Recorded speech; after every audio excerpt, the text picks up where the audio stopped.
sorry to cut short your conversations, but hopefully I'm not just cutting it short, but just transferring it to another topic.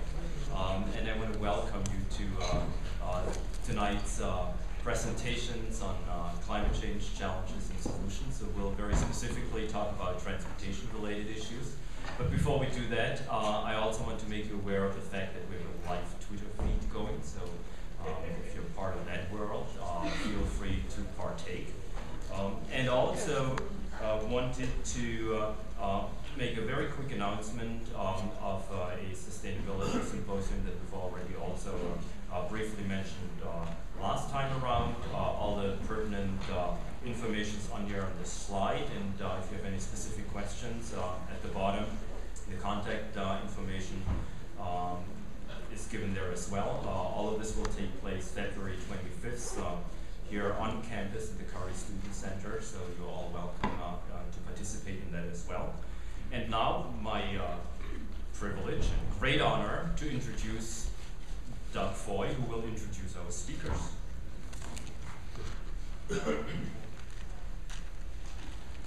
Thanks, Matthias, and welcome all. It's a pleasure to see you all, and I think you're in for a real treat tonight. I have the good fortune of knowing and working with, as colleagues, both of the speakers tonight.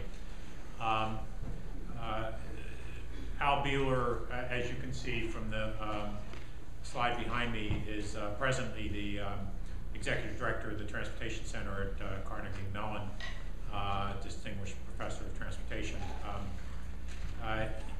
I first met Al when he was Secretary of Transportation in the state of Pennsylvania, where he served for 8 years under Governor Rendell.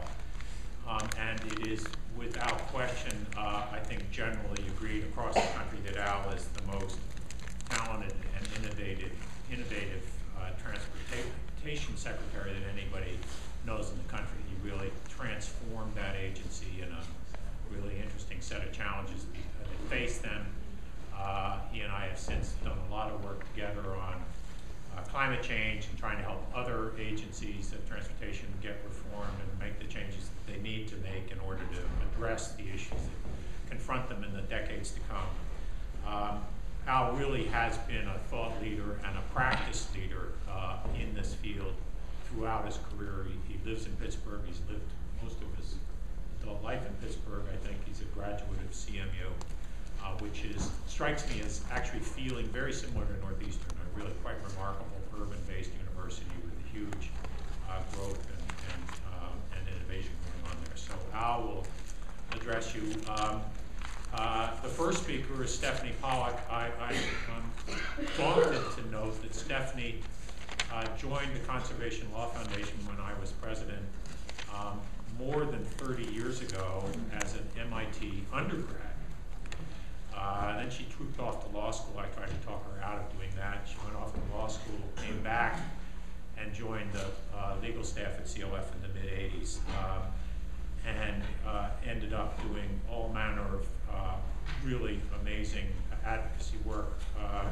She arrived on the scene in her interview for the legal position and announced to the people that were interviewing her that she was not interested in working on anything relating to forests or rivers or anything up in the North Country. She wanted to work on cities. She wanted to work on childhood lead poisoning. She wanted to work on transportation, which is indeed what she did. And she led much of the work on urban advocacy at the Conservation Law Foundation for many years. Then she came here, where, as many of you know, she's the Associate Director of the Dukakis Center and a Professor of Law and Public Policy. Between the two of these speakers, you will have two of the best practitioners in the field of transportation and two of the best thinkers in how it relates to climate change.